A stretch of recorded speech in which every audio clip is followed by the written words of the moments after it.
Welcome to 1850 Main Street, a place where friends get together and talk about their country and hope for a brighter future.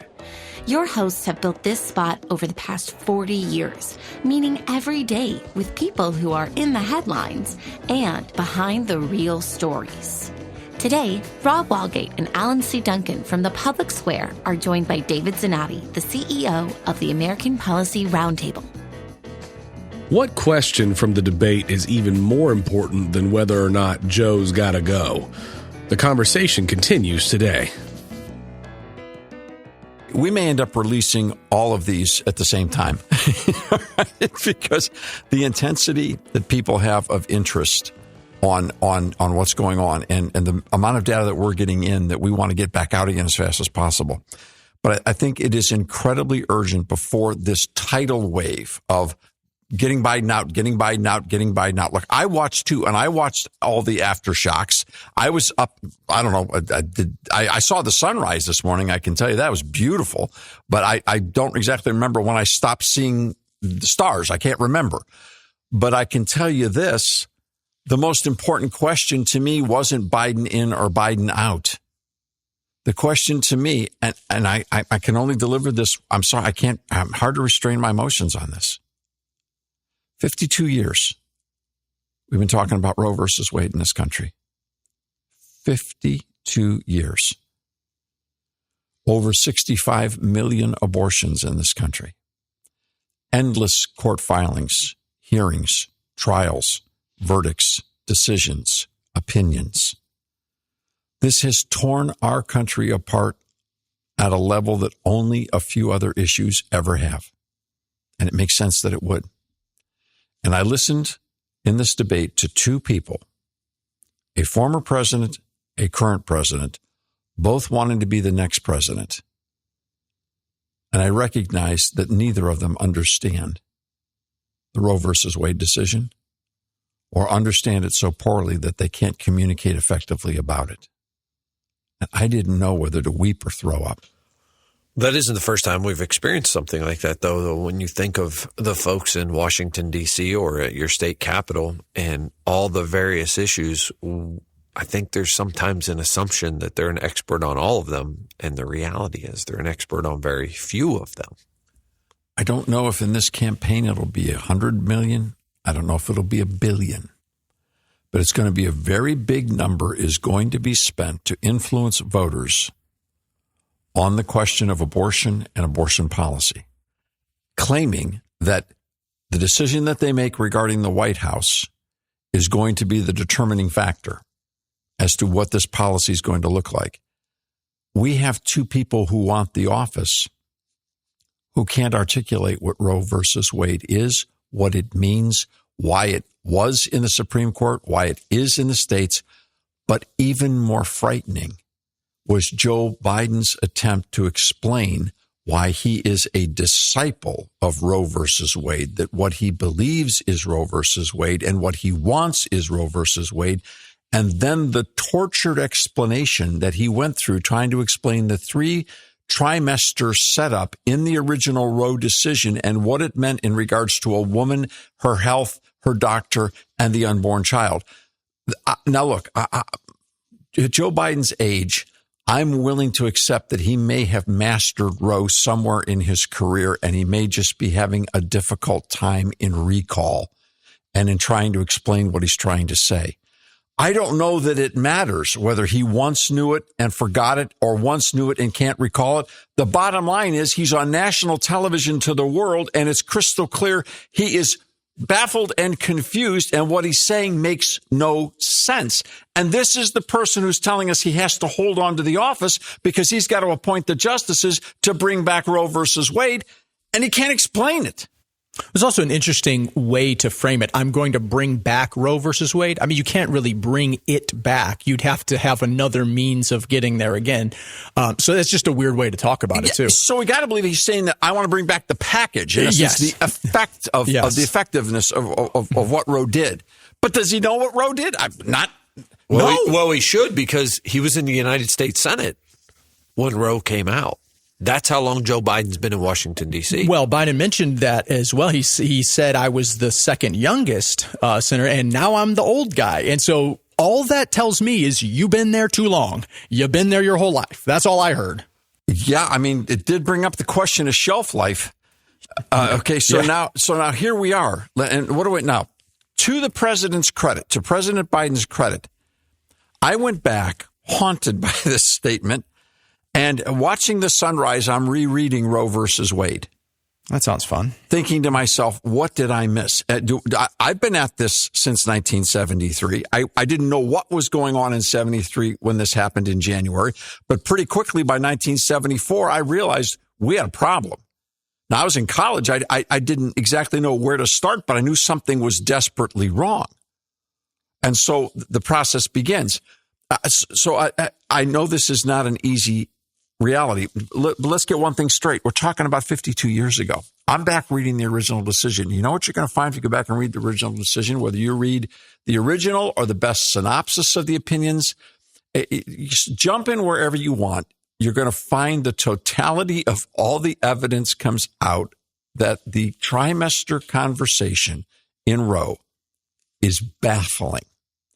If you read the 7-2 opinion and you read the majority opinion, it's crystal clear that some of the justices that voted in the majority could have cared less about the trimester setup. It meant nothing to them. Well, and there was a far less amount of understanding in regards to science and understanding the trimester system and fetal development in 1972 and 1973 than there is today. I pulled up on my phone. I got a picture. Friends of ours pregnant. She sent a picture to Rachel and I, an ultrasound. And I'm like, that is crazy. Like, it's amazing, the technology and the science. I mean, we know what the little girl's going to look like. So the legal construct of developing the trimester setup inside of Roe, first off, was not even understood by some of the people who voted in favor of Roe on the bench. They clearly didn't understand it. It's been baffling and confusing from the start. Why? Because the court was making it up.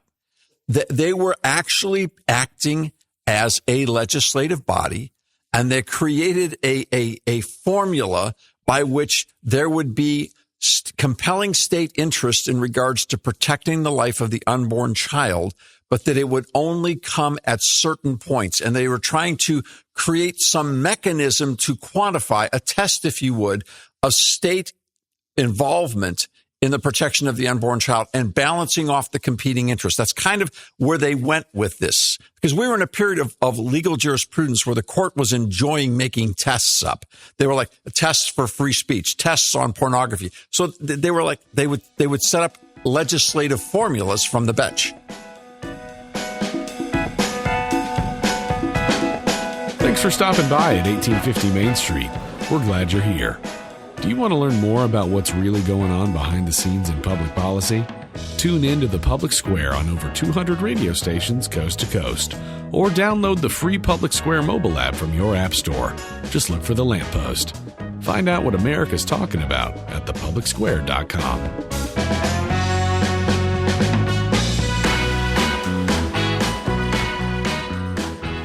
Well, that just gets me fired up, because if they take that legal argument to the fullest extent, then you have to also walk through nursing homes today and look in different rooms and talk about the validity of what's taking place there. How is it any different? That's the part I don't understand. If you're going to put an expiration date or a do not use by date or a it's not good until this week date, I mean, how? See, now you're tapping into the next piece, which is viability.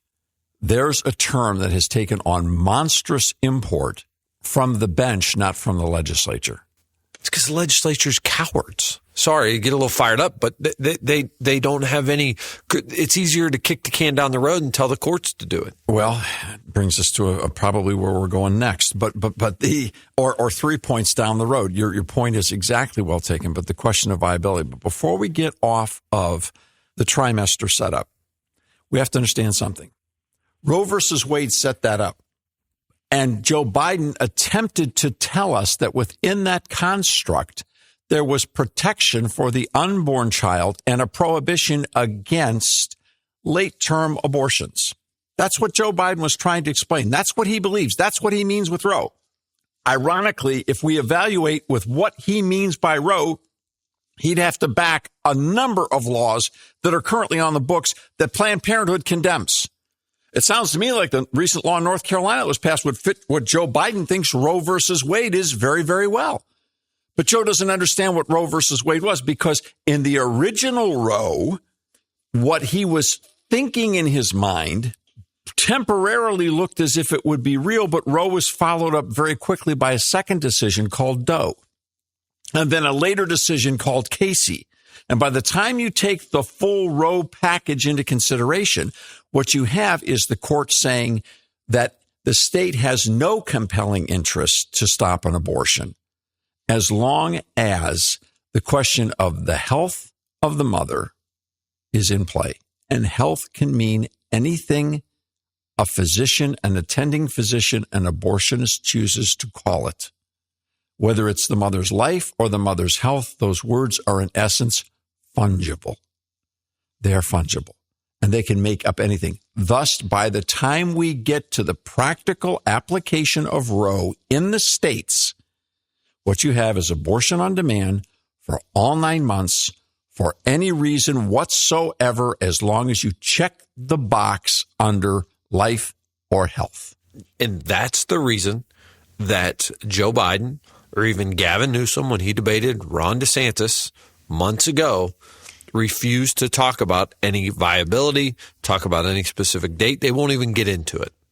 Well, I think at this point, you probably have to bring in the abortion pills into the discussion as well, because most abortions are happening through these pills. And so we're not even getting into trimesters to even have a discussion. The CNN reporter overstated the percentage in that, but wasn't all that far off. The fact that the majority of abortions now are done through chemical means, and they are done very early in the pregnancy. In fact, if you take a look at the numbers from the Kaiser Family Foundation, Guttmacher Institute, CDC, and Pew, what you discover is that the vast, vast, vast majority of abortions that are conducted happen somewhere no later than 12 to 14 weeks. Even before the 15-week, quote, ban number that's being advocated by the Susan B. Anthony Fund, which is the largest pro-life money spending organization in the country. Over 93% are done before that time period. And so what you've got is a situation where if we could actually take what Joe Biden thinks Roe is and put together the current application of when abortions actually happen in America, he's a whole lot more pro-life than anybody would even imagine. But I don't think he knows that's what his position is either, because I think on this, he is abundantly confused. Now, I think Donald Trump's confused as well, because he continues to talk in ways that actually make the point less understandable. He continues to point to this idea of late-term abortions past delivery, but he can't explain why. He simply turns it into politics. He turns it into rhetoric. Look, I'm going to tell you right now, if Planned Parenthood wanted late-term abortions, they'd have clinics that do late-term abortions, but they don't. Planned Parenthood doesn't do late-term abortions. There's only 2 or 3 places in the country you can have that done. And do you know that the percentage of late-term abortions in this country is small? Now, there's 1 million abortions done a year. What's 1% of 1 million? 10,000. All right. If there's 1% of the abortions, that's 10,000 late-term abortions, which is terrifying. If it's 1/10 of 1%, that would make it, what, 1,000? That's still terrifying. If there's 1, it's terrifying. That means a viable child that could live is executed. That's frightening. So when Joe Biden says, I'm against it, well, I got to tell you, Roe versus Wade, Doe, and Casey made it all possible. And all the people that are backing Joe Biden, that's what they understand Roe to have meant. So to get Roe back, that's what they want. And that's why they passed what they passed in Ohio and what they're advocating in Florida. any way to get back to abortion upon demand for any reason. Now, Planned Parenthood's going to hike up their skirts and say, we don't do those. Very few people do. Okay, so they're going to want us to forget that the child in the womb is a child from the start. They want to pull the curtain and play Wizard of Oz on us. They want to get our eyes off the ball and look at the most gruesome thing and say, now that you've seen that, don't worry. Not only does that rarely happen, we don't do that. Let's wait a second. Wait a minute. We're still talking about 1 million children that aren't here every year who have no choice and have no voice. So see, it doesn't make the question go away, but it's political subterfuge. What's unfortunate is Donald Trump, who claims to be pro-life, doesn't know how to articulate his position very well either. Now, for Trump supporters, are going to say, well, who cares? He's better than Biden. Okay, I get all that. This isn't about telling anybody who to vote for. The problem is we need to understand something. This is supposed to be the issue that's going to change the election, and the two people at the top of the ticket can't explain their way out of a paper bag when it comes to trying to explain to Americans what it is to start with. And people need to come to the realization and understand that if there would have been any other candidate standing across from Joe Biden last night, any other Republican candidate, people would be saying the race is over. It's over. He couldn't come back. The only reason they're saying Joe Biden still has a chance is because Donald Trump's the nominee. That's the reality. This conversation isn't over yet, so come on back next time and pull up a chair at 1850 Main Street. To help spread the word, please remember to rate, review, and subscribe wherever you get your podcasts. To find out more, visit 1850mainstreet.com. We'll see you soon.